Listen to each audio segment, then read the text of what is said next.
Hi and welcome back to In the Studio, my new video series where I go behind the scenes of life in my studio and take you along the journey of what I'm creating. This is part 2 to the first video, Intuitive Abstract Compositions. If you've yet to see part 1, I'll link it here for you. At the end of the last video, you saw me hand quilting the darker thread over the appliqué shape and wondering what to do with the frayed edge. I've decided to fray it even further by cutting in between my lines of stitching. This will create a beautifully textured piece that will begin to look as if it's falling apart. It's a slightly risky strategy, and I certainly wouldn't use this technique on any textile that was to be washed or used over again, but since I'm planning to display this on the wall, then I know that it's going to be fine, and it really does look beautiful. I'm cutting from the outside towards my appliqued edge and then just stopping about a centimetre before because I don't want to see the seam allowance from the appliqué. When I get to the side of the appliqué, I can cut the strips a little further.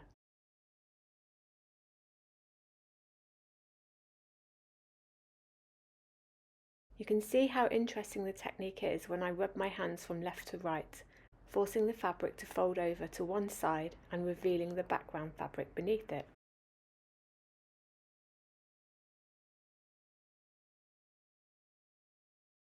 I'm trimming them down further on each side closer to the stitches, so you'll always see the background fabric whether the top fabric is lying flat or to one side. I'm only doing this on one side of the dark fabric. I'd like to give the effect of a solid shape beginning to crumble, so one side will remain untouched.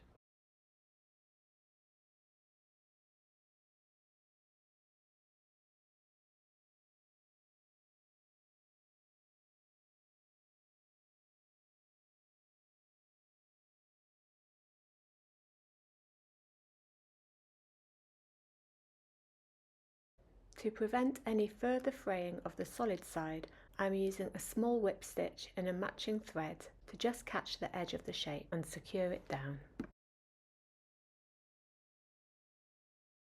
I've decided I'd like more contrast against the soft frayed edges, so I'm going back over some of my quilted lines by whip stitching them. I'm using the wrong end of the needle to go back through my stitches.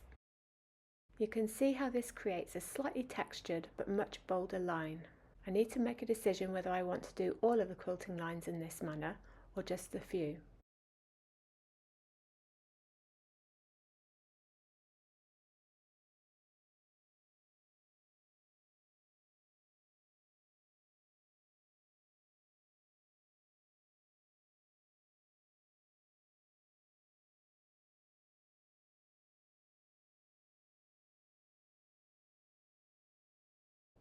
To further add to the distressed frayed look, I've decided to add some tiny running stitches in between where I've cut.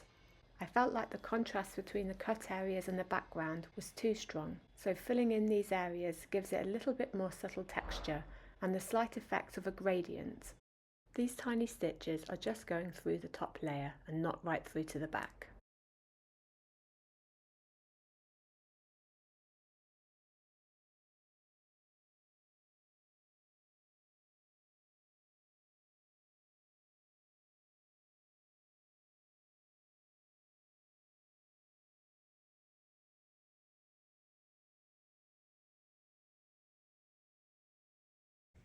And here's how it looks with the cutaway effect and all of the tiny stitching.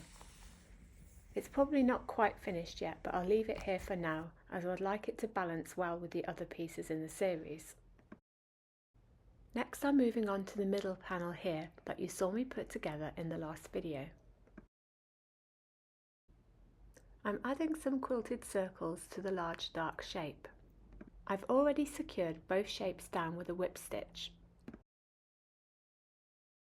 Quilting this way is new for me. I tend to either quilt in lines or follow the shape of the fabric scrap I'm working on. I felt like this needed something slightly different to my usual method, just to break up the monotony. I want this layer of quilting to read as either pattern or texture, depending on where the light falls and how close you are viewing it from. You will either see the outline of the stitched circles, or when the light is falling from the side, it will read as slightly raised dots. I've drawn myself a grid to keep my shapes even.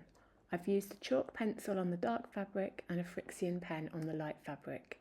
Then I'm just freehanding the circles within the grid.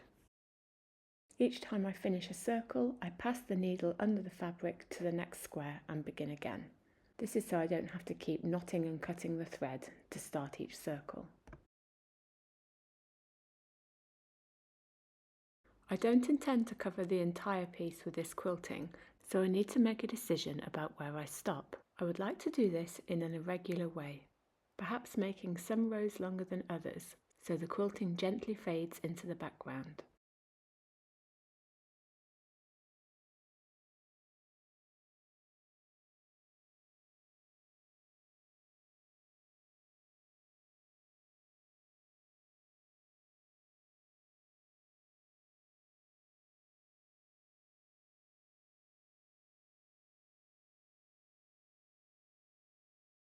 This is as far as I've got with this quilting. I'm pleased with how subtle the pattern is and how it blends in nicely with the other stitches and how it creates a gentle texture of raised spots similar to that of giant bubble wrap. The next thing for me to do is to put all three pieces together again and see how well they sit with each other.